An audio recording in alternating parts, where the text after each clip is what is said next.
girlfriend sitting over there looking cute. I'm glad you found your talent and you're putting it to use. And we all like, what it do? It's good to see you. Nah, it's good to see you. Glad you in town. I ain't seen you in a while. You been holding shit down. Keep making the city proud.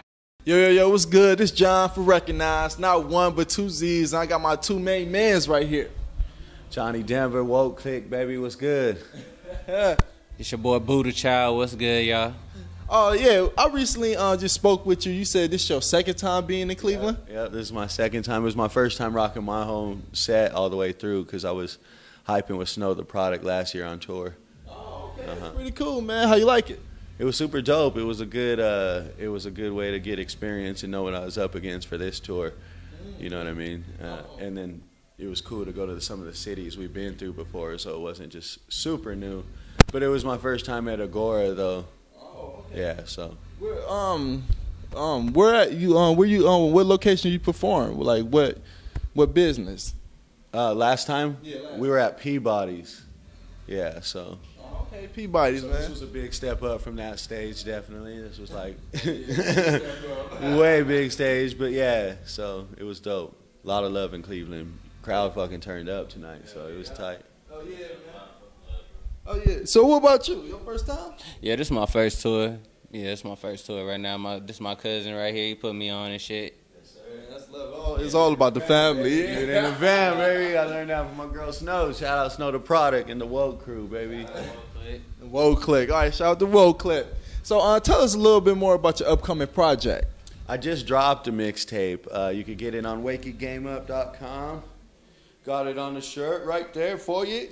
But WakeItGameUp.com, you can see my new video. You can download my new mixtape. It's called Higher Levels. And yeah, I really didn't do too many features on there. I've worked with some dope cats. I worked with Busy Bone, Chris Calico, Scarface, Snow. But this particular project, it was just me. And then I had like one cat just drop a hook on there for me. But I'm also following that up with Higher Levels Part 2 that comes out in August. And that one's going to have Snow the Product, Izzy Wright, Jamrick, DJ Hoppa, Buddha Child. That one's going to be loaded with features. Just some dope tracks that we're working on right now. So that one's fat. Because we just dropped that one and we're just still working and just going to put out a new one. There's my DJ right there. That's DJ Toka. Shout out to DJ. Yes, sir. I just walk in. Yeah. How you doing, man? I'm good. Yes, sir. Nice to meet you.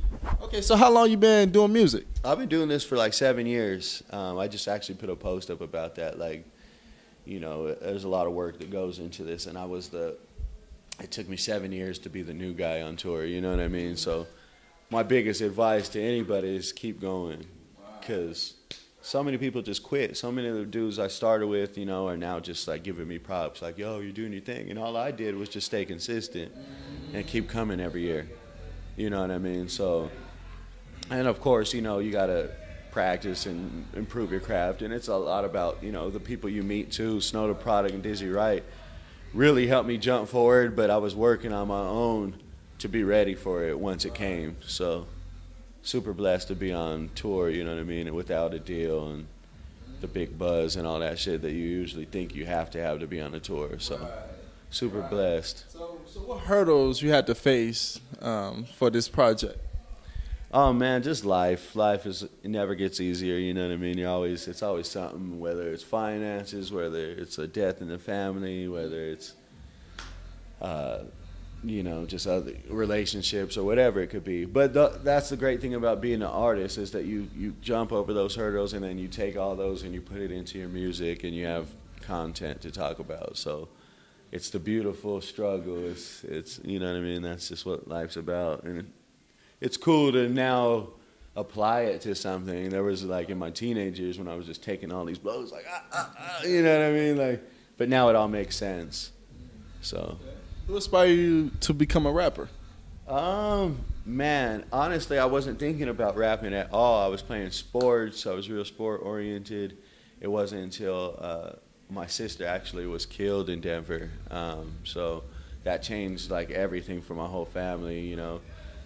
Everybody kind of just went boom that way. So I fell into the streets for a while and I was wilding out, and it was and I always kind of just messed around with rap. but I just started rapping about all the stuff we were going through. And dudes in the street was like, that shit's hard, dog. Just come with it. Just go drop that. And I heard that for years and never took it seriously. Like, come on, well, I ain't going to be a rapper. And finally, just people kept bugging me enough. And then I started, like, believing in it. And then I actually got in trouble. I got a possession charge, kind of like my cousin today, but a way more serious charge. And when I was in jail, I was like, yo, I got to do something. You know, I'm wasting away. And it's only getting worse. So that's when I decided in jail, I'm going to start writing. I'm going to take this shit seriously. And that was 7 years ago. Yeah, so I'm glad I made that decision. I'm glad. Shout out Dizzy fucking Right, man. Shout out Crown OG, Dizzy Right. Them niggas, you know. Shout out Open Vape, too. Open Vape. Oh, okay, we're going to give y'all your shout-outs. So what's it like living in Denver? Because y'all just walk around with, like, weed, just like a cigarette? It's lovely. It's really lovely, bro. Like, 420 down there, you wouldn't believe. Because he's from Texas, and I brought him out to Denver for 420. So he's coming from Texas to legal weed. So that's like a whole... Wow. Yeah, trust me. Yeah, I'm used to spending, you know, 55, 45 on an eighth and shit going down there, you know. $20, $10 ounce. Oh, I say I'm with that. I could say, oh, we got that. I'm with that. Oh, yeah. I don't ever smoke weed, but y'all make me want to smoke. Well, it's different though. One big thing though is that to a lot of the out-of-staters, because I've worked in the weed industry too for years before this all popped off. So I'm like a real fucking weed scientist here, you know what I mean? But they call us connoisseurs. But a lot of the people outside of, you know, California, Colorado, and stuff, they've only been introduced to that same like dopey ass heavy high that makes you tired, munchies, and so some people don't like that feeling. I don't like that feeling. And there's a lot of different weeds that like some will give you energy, some will make you creative. Like there's so much more than what's, you know, kept from everybody. So definitely, you know, don't not try it forever, you know what I mean? Because you can find some good shit. We're not telling you to do it, but we're not telling you not to do it either. So Right. I'm telling you to do it. He's a bad influence. So you guys have any shout outs? Yeah, I want to shout out Snow the Product and the Woke Crew. Those are my people, those ones that started all this. I want to shout out Dizzy Right and Funk Volume for taking a chance on young little cats for us and bringing us out. Shout out to Hoppa, Damn Rick, and all my people in Denver, Open Vape, much love, thank you. And shout out to Recognize, I appreciate y'all taking the time. Hell yeah. Much love. Boy, Jahni Denver representing the Woke Crew, young Buddha child in the house. Shout out to Recognize with 2 Z's, baby. Much love. Shout out to Cleveland and Corey, baby. Come on.